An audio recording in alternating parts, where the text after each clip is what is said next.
So I'm going to wander around a little bit, if you don't mind. Thank you so much, Esperanza, Caroline, Stefan, for inviting me. I have to start with an apology, which is that you asked me to come talk about skilled migration, policy towards skilled migration and development.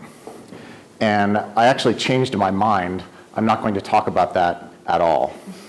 I'm going to talk about a social problem that is much more urgent, much more pressing, and that is the fact that work outside the home by married women is harming children and men. The rate at which married women are working outside the home, what I call the family abandonment rate, has been skyrocketing over time. Here it is over the last 2 generations in the United States, going from 20% in 1950 to over 60% now, dangerously high rates. The family abandonment rate harms children, as we know from economic research. Anna Iser's research in the Journal of Public Economics has documented that children of working women who are married have higher rates of juvenile delinquency. Anderson et al. In the Journal of Health Economics have shown that children of working women are less healthy, they're more likely to be obese. We know also from economic research that women entering the labor force or family abandonment harms men. So Judy Rosner's research in the Harvard Business Review shows that women don't assimilate. When they enter workplaces, they actually have different management styles than men. They don't begin behaving just like men. Fortin and Lemieux, in the top journal of economics, the American Economic Review, have shown that female labor force entry actually detracts from men's wages, particularly low-skill men's wages. This shows that there isn't a real shortage of women in the labor market, and it's really irresponsible of men to be taking women from the homes where they belong. Finally, we have economic research showing that family abandonment harms women themselves. Marianne Bertrand, one of the best economists in this area, again in the Economic Review, has shown that married women who have children and work outside the home are less happy and more stressed than women who are married, have children, and don't work outside the home. So all of these suggest that we need to clearly discard the extreme utopian libertarian position that women should just work whenever they want, and take a more nuanced view, including a mix of policies recognizing that there are winners and losers from women's work. So what are some obvious policy responses to family abandonment? Well, we might consider banning active recruitment of women into firms run by men.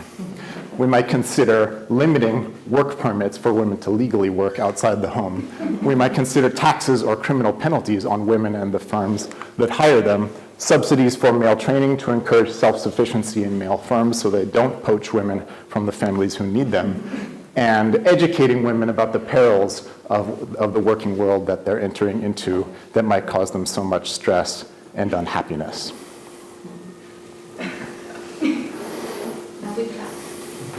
Thank you. Warning, I don't believe anything that I just said, except for the fact that I am very grateful to Speranza, Caroline, and Stefan for inviting me. However, every fact I just said is exactly correct. That's all real research and quite rigorous research by some of the best people in the field, highly credible economists.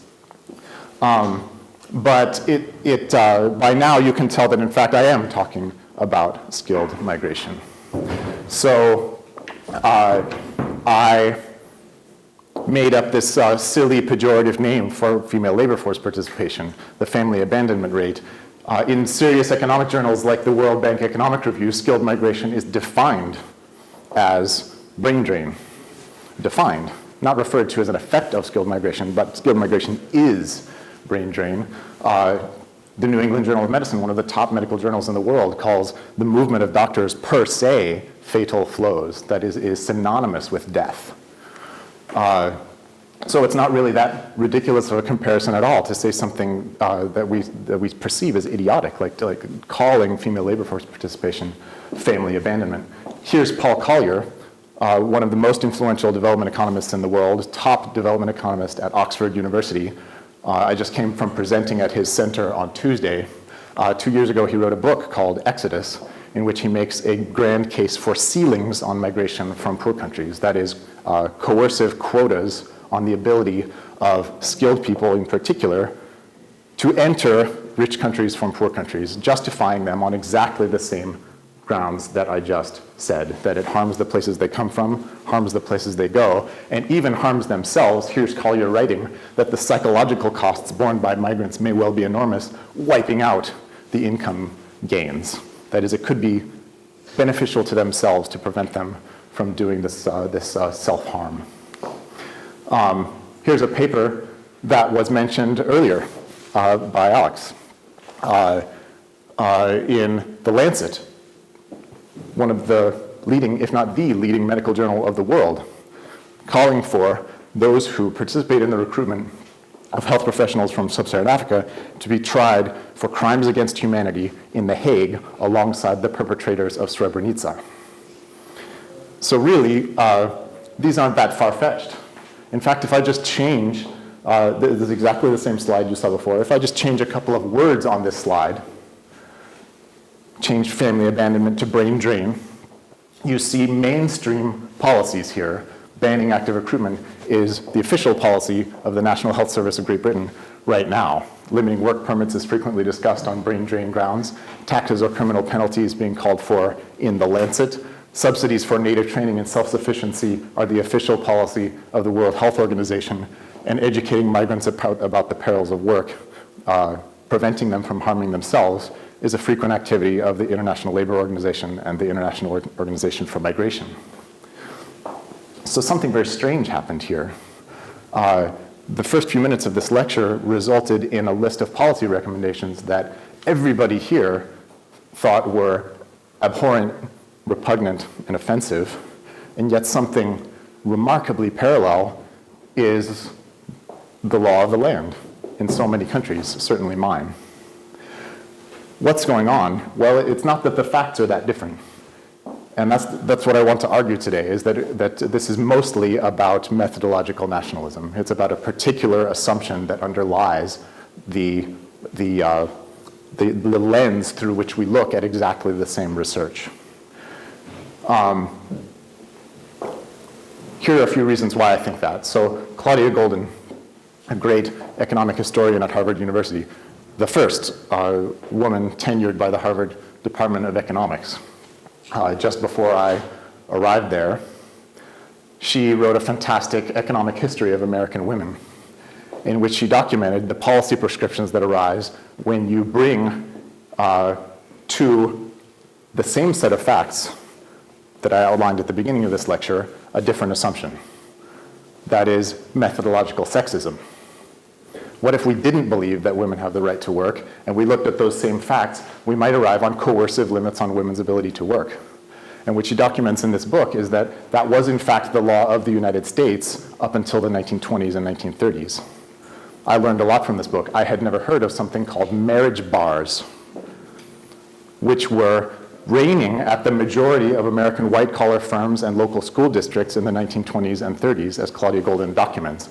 This was so shocking to me that I want to show you a screenshot of a page image of one of the original historical sources that Claudia uses so that you see what I'm talking about. This is a report from 1934 called "The Employment of Women in Offices" by the US Department of Labor. Federal investigators are going city to city, taking a sample of white-collar firms, in this case insurance companies in 2 major cities, and asking them about their policies toward hiring married women. Here, almost all of the firms in these 2 major American cities did not hire married women at all, except under unusual circumstances. Married women were automatically terminated for being married. That is, if they were hired when single, they got married. At most of the firms, they were automatically terminated. Down here, in a part that I didn't highlight, one of the respondents refers to the fact that because of growing sentiment against them, married women would be dropped before 1932 was over. Remember, this is the middle of the Great Depression, when there was a lot of male unemployment. And concern about women competing with men is a reason to get rid of them. In other words, all of the reasons I outlined at the beginning of this lecture would have applied here. If you ask these firms, why are you doing this? They'd say it's because they're competing with men, they're needed at home, and they're hurting themselves. Down here, there's a firm that says they'll hire women, but just not promote them. And it's for their own good. So if we bring the methodological sexist assumption to exactly the same facts, we end up with a set of policy recommendations that we find abhorrent right now, but in living memory were absolutely normal. Certainly in my country. I don't know French history very well, but I do know that it wasn't until 1965 that French women gained unlimited rights under law to be married and work without the permission of their husbands. That wasn't that long ago at all. There are people in this room who remember 1965. This suggests to me that some of the policy recommendations that we're looking at in this area that are commonly discussed are based in fact on methodological nationalism and nothing else, not upon any particular fact, based in fact upon assumptions that we bring to the facts. So the rest of what I'm going to talk about is summarized in this paper. It's called A Case Against Taxes and Quotas on High-Skill Migration. It's in the Journal of Globalization and Development. I want to go through it really quickly, but I would love to talk about any of this in more depth, or please grab it online and tell me what you think. There's an open access version of it. What I do in that paper is go through, as Elaine mentioned, 3 different categories of policy responses that are frequently discussed in the economics and policy literature as responses to skilled migration, justified on efficiency, equity, and ethical grounds. And when I say ethical, I mean deontological ethics, not consequentialist, just duties inherent to being a skilled migrant from a poor country. And I dig under them to try to find something besides nationalist explanations for them. So let me go through those one by one. The argument for taxes or restrictions on skilled migration based on efficiency, made by many, including Paul Collier. When an economist thinks about negative external effects from some economic transaction, usually what they have in mind is something like the canonical example of a noisy factory. A factory produces stuff for consumers. That's a transaction that's going on over here, but say it makes a lot of noise in the process of producing that stuff, and that noise harms, bothers people living in the neighborhood.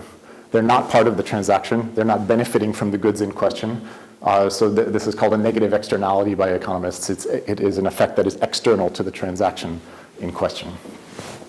And the classic economic policy response, championed by A.C. Pigou in the early 20th century, was place a tax or restriction on this activity that forces the factory to internalize the damage that it is doing to other people.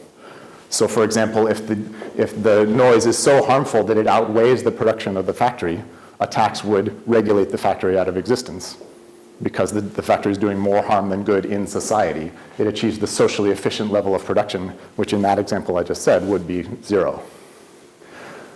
So there's a problem with applying this reasoning to skilled migrants.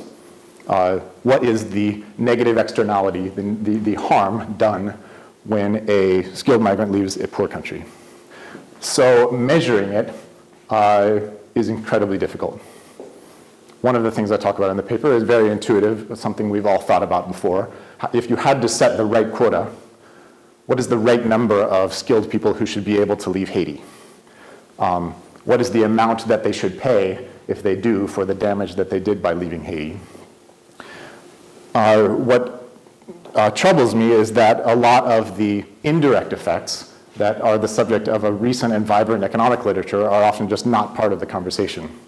So recent papers, here's one that I co-authored, and there are many others, have suggested, and this has come up earlier today, that the emigration of people with skills creates incentives for people to acquire related skills at the origin, whether or not they end up leaving.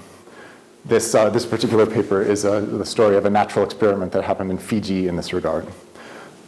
Skilled migration causes technology transfer back to the country of origin, here measured by Bill Kerr of Harvard Business School by international patent citations. Skilled migration causes trade for countries of origin. Skilled migration causes foreign direct investment in countries of origin. Skilled migration causes, in the work of Antonio Spilimbergo in the American Economic Review, transfer of democratic institutions to countries of origin through international networks. Other research suggests that it transfers fertility norms to countries of origin. All sorts of things going on that are very complex, very difficult to measure, and it's not even clear at the end of the day, country by country and at different moments of time, whether the optimal tax would even be positive. It might even be negative, that is, a subsidy might be in order.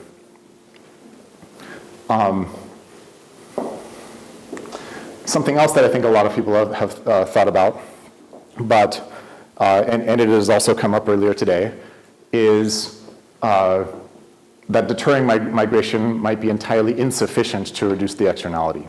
So here, going back to the noisy factory, if we were to place the large tax on a necessary condition for the factory to function, but not a sufficient condition, for example, we place a very high tax on the guy who cleans the floor at the factory, that's certainly going to result in a transfer of money away from the operations of the factory, but it's probably not going to reduce the production of noise very much, as we're taxing a necessary condition, but not a sufficient condition. In the case of skilled migration, and this has been discussed today, I think quite compellingly, this is when I was shaking my head during Alex's presentation about the absence of evidence in this regard. In the economics literature, I can say this definitively, that there is no research of any kind, showing that any poor neighborhood, any poor city, any poor region, or any poor country has been developed in any dimension, and I mean economic development, provision of services, et cetera, by trapping people there per se. And that sounds like a strong definitive statement, but I know the literature in economics well enough to know that if there was such evidence, I would have seen it, and it doesn't exist at all. That effect is entirely hypothetical, suggesting that we don't really know if trapping people in a particular region would be sufficient to cause certain outcomes. And in the case of physicians, as Alex brought up, there are many reasons to think that wouldn't hold. An Ethiopian physician is deciding whether or not to leave, and we take a policy decision that affects that decision to leave Ethiopia. What is the health effect? Well, it depends on the rural-urban distribution of health professionals. In Ethiopia, it turns out that the majority of doctors work in the capital, Addis Ababa, which contains less than 8% of the population of Ethiopia, very highly unequal distribution. It depends on the skill that doctor has. It depends on their incentives to work in the public service versus the private service. And in many African countries, doctors, even employed by the public service, are spending most of their time working privately. It depends on the complementary inputs that they have, such as modern equipment and good pharmaceuticals. It depends on all kinds of things. And it's not at all obvious what the effect of just trapping them within the borders of the country are per se. Finally, and this is something more of a subtle point, forget the first 2 points. Say that we knew exactly what the right quota and tax were to offset the negative effects of that physician leaving Ethiopia, and we knew that that was sufficient to get rid of the externality. Then would it be efficient to place a tax to the value of the harm on the migrant, such that if that value exceeded their gains, they would be regulated out of the global labor market.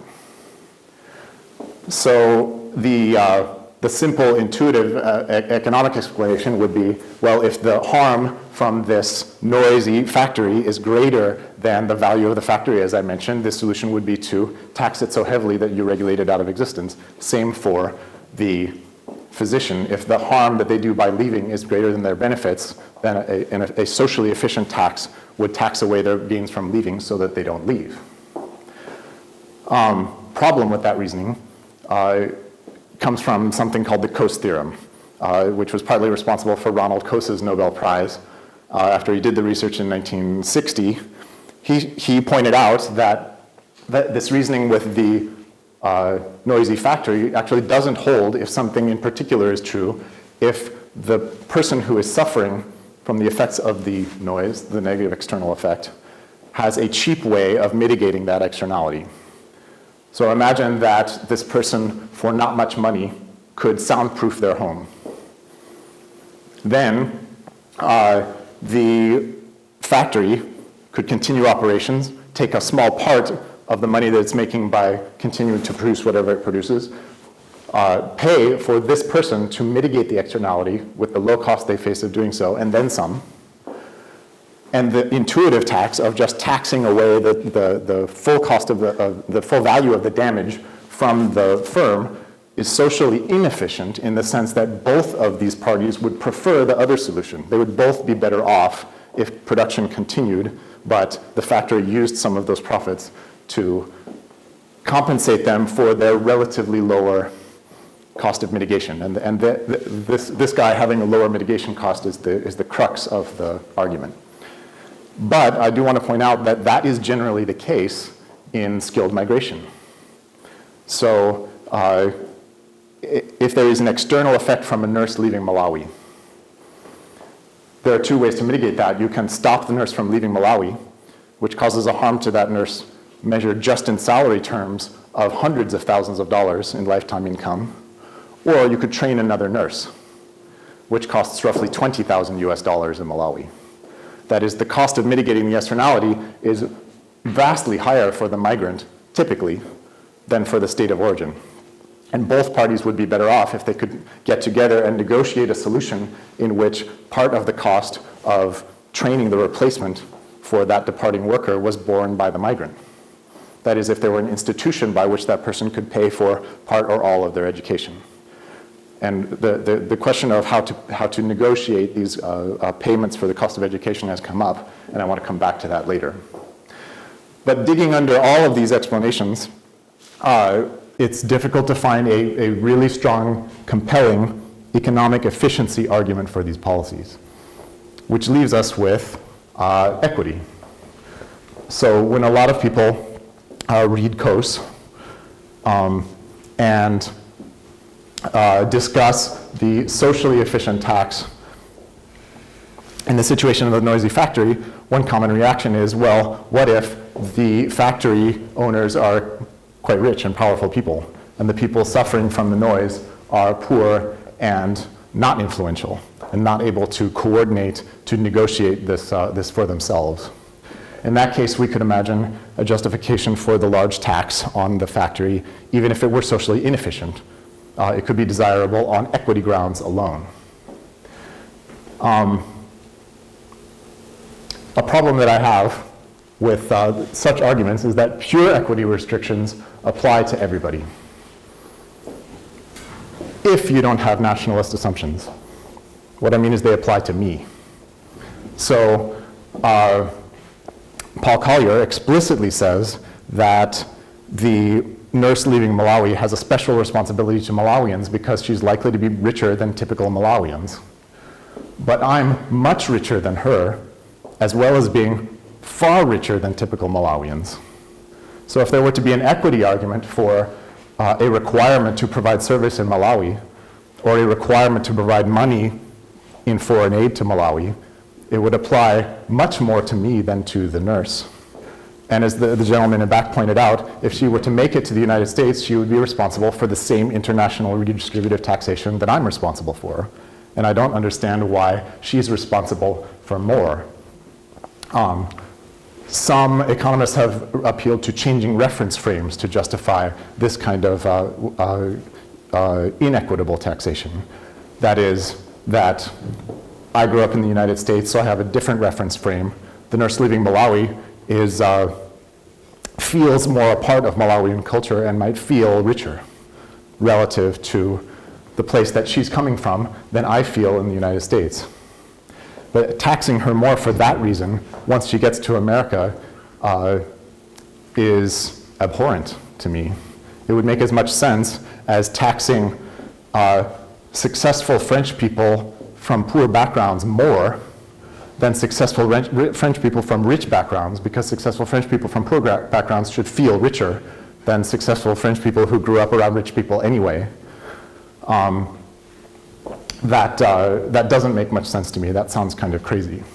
Having the Malawian state or the US state inform a nurse from Malawi what her reference frame should be is something that I think is very difficult for bureaucrats to do at the least. So I'm still not finding a justification for these taxes or quotas that doesn't require methodological nationalism. That doesn't mean that they're wrong. I'm just looking for one that doesn't require that assumption, that axiom. Now, here I venture into ethical territory, and I know well that I'm ignorant about the ethics literature and that I'm not an ethicist. So these are just reactions that I have when people have posed ethical concerns to me. Something that frequently disturbs me about the policy and economics literature on this subject is that they just erase, just negate the great harm that is done to migrants by preventing them from migrating. I believe it was also Alex who brought up the language that people use in this area, poaching. My favorite is exporting nurses or importing nurses as if they were bundles of coffee or something like that. The subjects, the passive objects of other people's the passive direct objects of other people's transitive verbs. I would be hard pressed to believe that the government of Romania exported camellia on behalf of the Romanian people. I don't think that's a meaningful sentence, and I think it's just as crazy in nearly every situation to say that migrants are passive objects of other people's decisions. But there's a reason that people talk about migrants that way, as things that are poached like animals, or that their movements are synonymous with death or synonymous with drain, and it's because it gives us an excuse to not think about what's happening to them as people whose aspirations and dreams have equal value to ours. Here are some wage differences in selected migration corridors gathered by the World Bank for professors, software engineers, nurses, and doctors. And you can see that interrupting the ability of people to access international labor market opportunities can be the equivalent of a 90% salary hit. If I went to you tomorrow and said that I have decided that it would be socially beneficial to remove 90% of your salary, that would probably change your life enormously. And you might find that to be profoundly unethical, particularly if the person responsible for enforcing that policy were somebody who, by definition, could never be subject to it. I pointed out at the beginning of this talk that the enforcers of restrictions against married women working in firms are going to be universally men.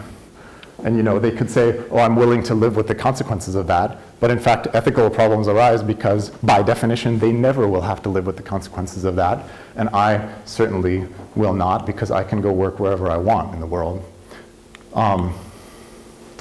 Something else that bothers me is an asymmetry that serious philosophers and serious ethicists might have thought about more than I. But I do know that when a naturally talented young person from Nepal, say they're naturally talented in math, goes to work in New York as an investment banker and makes millions of dollars, there are all kinds of Nepalis who are lining up to say that she owes some portion of that to her country of origin. She has natural talents, and those talents inherently belong to the people that she grew up around. But what if she does harm? What if she goes to New York and embezzles millions of dollars from a firm? I don't see Nepalis lining up to say, I'm also responsible. I'll help you pay for that because I own some portion of her effects on the world. What if she kills someone? Would they sign up to each do a day in jail on her behalf? It's something of a hypocritical claim to ownership of her effects on the world that everybody claims the positive ones, but when there's any negative one, call me back tomorrow. And finally, if I have to go to my deepest dissatisfaction with the sense that there are inherent duties, that there are deontological ethical reasons why people owe something to the country that they come from, It's that preventing the changing of a trait based on obligations that arise from a changeable trait is and must be circular reasoning. So here's what I'm talking about. Consider this sentence: housewives must not work, because as housewives, they have certain inherent duties. But if they were allowed to work, they wouldn't be housewives, so they wouldn't have such inherent duties, would they? For me to say that a person is a citizen of Turkey and therefore has obligations to the people in Turkey, therefore I'm not going to allow them into the United States, which is a necessary condition for them to not be a citizen of Turkey but be the citizen of the United States, is perfectly circular, isn't it? I have taken a changeable trait of theirs and used it to justify a policy which maintains that changeable trait and prevents it from changing. That circle can keep going as long as I can start from methodological nationalism, as long as I start from the assumption that it's okay to restrict the Turks' entry into the United States, and then the cycle will go ad infinitum. But without that assumption, it can never get started because it has no justification but itself. I want to briefly mention what policy might look like without methodological nationalism. I know we're not supposed to be normative, but I do want to suggest a direction that policy could go if we were willing to imagine the radical experiment of just dropping that assumption. Then what would it look like? I'd argue that the first few minutes of this talk, crazy as they were, suggest a direction of policy without methodological nationalism. Because those papers on the trouble that kids of married working women have are real. Those are facts. I don't research that, but I have no reason to think that to dispute them. They're done by serious researchers in serious journals. It is possible that children of working women experience problems. But if we start from methodological sexism, and we don't believe that women have a right to work, then we would go to the policies that reigned the land early in the 20th century, which were to prevent that harm, we better prevent women from working. And that's exactly what is going on with perhaps real problems that arise in the context of migration. If we were dropping methodological sexism and say, okay, women have a right to work, then what would we do? Maybe we'd focus policy on something else, like providing safe and affordable childcare. That is, not preventing women working, but facilitating women working, exactly the opposite. So what would that look like in the context of skilled migration? Rather, if problems arise, such as taxpayers in Malawi are subsidizing the training of nurses who then leave and provide services elsewhere, if we start from methodological nationalism, we'd say, well, of course, there should be ethical recruitment policies that interrupt her ability to leave. If we drop that assumption, we would go to the opposite. We would facilitate movement by providing a system of higher education finance that is apt for a mobile world, that is built for a mobile world, providing institutional mechanisms for the cost of her education to be fairly shared. And I discuss one such mechanism in this paper, which is open access, available online. We could talk about the details of this proposal. I don't think it's a particularly earth-shaking proposal, but it's just an outline of how a system might work in which prospective skilled migrants and countries of origin negotiate ex ante about who is going to fairly cover the cost of their educations. And it's a way, I mention it not because I think it's the best solution to the problem, but because it is the kind of policy solution you would come up with if you were starting from a point that did not require methodological nationalism. It's time for me to close. So I just want to tell you one of my favorite stories from philosophy. As an amateur consumer of philosophy, I love this anecdote. It regards this guy, Ludwig Wittgenstein. When he was a Cambridge professor, one of his former students, Elizabeth Anscombe, reported that he would often ask students in his class, why is it that people used to think that the sun revolved around the earth? And after some hemming and hawing, they would usually say something like, well, I guess they watched the sun rise and watched it set, and it just looked like the sun revolved around the earth. And he would respond, well, what would it have looked like if it looked like the Earth were rotating? And the answer, of course, is that it would have looked exactly the same. The facts didn't change. The observable facts didn't change. What changed was the values that they brought to the observation about the inherent importance or inherent stability of the Earth. When you drop core assumptions, the whole world can look different. And even skilled migration can go from looking like a threat to looking like an opportunity. Thank you very much.